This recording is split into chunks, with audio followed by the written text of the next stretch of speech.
Assalamualaikum warahmatullahi wabarakatuh. Halo kawan-kawan semua, apa kabar hari ini? Semoga kita semua dalam keadaan sehat selalu. Amin. Jadi pada kesempatan pagi hari ini kita kembali lagi di tanaman cabai keriting kita varietas Rada lokal Sumatera Barat yang kita tanam di lahan bekas, lahan janda tanpa bongkar mulsa, tanpa olah lahan dan tanpa pemberian pupuk dasaran apapun. Dan ini sekarang tanaman cabai kita usianya 106 hari setelah pindah tanam. Dan ini kita mungkin besok lusa itu kita akan lakukan lagi proses pemanenan yang keempat, yang kelima. Itu sudah banyak lagi yang merah. Dan pada kesempatan pagi hari ini itu saya akan melakukan proses penyemprotan yang ke-28 kalinya di usia 106 hari setelah pindah tanam. Dan kali ini saya sedikit akan berbagi pengalaman, berbagi pemahaman tentang pertanyaan dari kawan kita beberapa hari yang lalu itu tentang insektisida yang bisa kita gunakan untuk mengatasi hama lalat buah pada tanaman cabai kita, khususnya pada masa generatif, agar tanaman cabai kita itu tidak mengalami kerontokan buah yang diakibatkan oleh hama lalat buah. Jadi untuk campuran obat yang akan kita gunakan ini ada pupuk daun. Pupuk daunnya kita menggunakan Vitoflex. Untuk fungisidanya kita menggunakan Cabriotop. Dan untuk insektisidanya saya menggunakan dua jenis insektisida. Yang pertama Pancen Oye, ini bahan aktifnya Abamectin. Terus yang kedua Ematoat, ini bahan aktifnya Dimetoat. Ini yang saya khususkan untuk hama lalat buah. Dan untuk Ematoat ini dia bahan aktifnya Dimetoat. Bisa membunuh hama lalat buah, bisa membasmi. Terus yang kedua bisa mengusir karena baunya juga lumayan menyengat. Makanya saya juga rekomendasikan menggunakan Ematoat ini karena dia bisa membunuh sekaligus mengusir untuk hama lalat buah. Terus ini untuk Ematoat dengan Pancen Oye ini sama-sama produk dari PT Mahakam. Itu bisa kawan-kawan lihat penutupnya, logo penutupnya sama-sama produk PT Mahakam.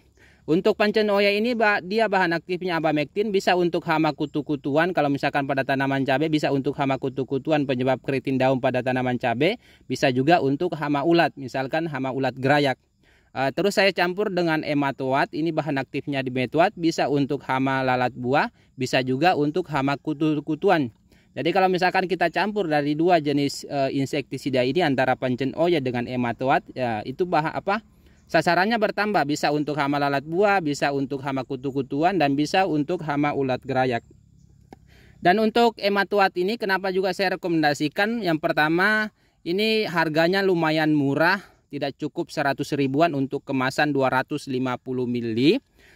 Terus dosisnya juga lumayan rendah karena kita cuma menggunakan 1 ml per liter. Dan ini juga bisa digunakan pada berbagai macam jenis tanaman. Kalau misalkan di sini cuma dia mencantumkan pada tanaman jeruk, yaitu untuk sasaran kutu daun. Tetapi ini juga bisa untuk hama lalat buah karena bisa membunuh sekaligus mengusir. Kalau misalkan ada kawan-kawan yang ingin menggunakan Ematoat ini ataupun ingin menggunakan Pancen Oye yang sama-sama dari produksi PT Mahakam, itu silakan cek link yang kita sertakan di di deskripsi. Itu kawan-kawan bisa dapatkan untuk produk-produk dari PT Mahakam itu di berbagai macam marketplace, itu sudah tersedia di toko online-nya. Silakan langsung dicek di deskripsi kalau misalkan kawan-kawan ingin juga menggunakannya. Jadi ini untuk Ematoat dengan Pancen Oye ini untuk dosisnya itu sama-sama kita menggunakan 1 ml per liter, dalam artian satu tangki itu kita cukup gunakan 15 ml. Jadi langsung saja untuk pencampurannya. Yang pertama kita gunakan Maroke Vitoflex. Ini kita gunakan 1 sachet. Ini untuk satu tangki 15 sampai 20 liter. Ini kemasan 2,5 gram. Jadi memang dirancang untuk satu tangki. Terus selanjutnya untuk fungisidanya kita menggunakan fungisida Cabriotop. Ini kita gunakan 3 sendok makan yang lumayan penuh.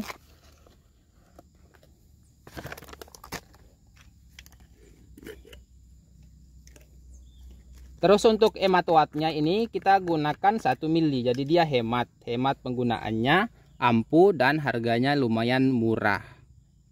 Nah ini kita cukup gunakan 1 ml.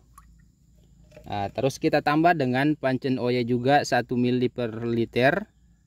Jadi 15 ml per tangki. Terus jangan lupa kita tambahkan perekat. Ini kita juga gunakan 15 ml. Nah, tinggal kita aduk dan akan kita masukkan ke dalam tangki penyepraian. Jadi mungkin cukup sekian video kali ini. Semoga bermanfaat bagi kawan-kawan semua. Sampai jumpa di video-video selanjutnya.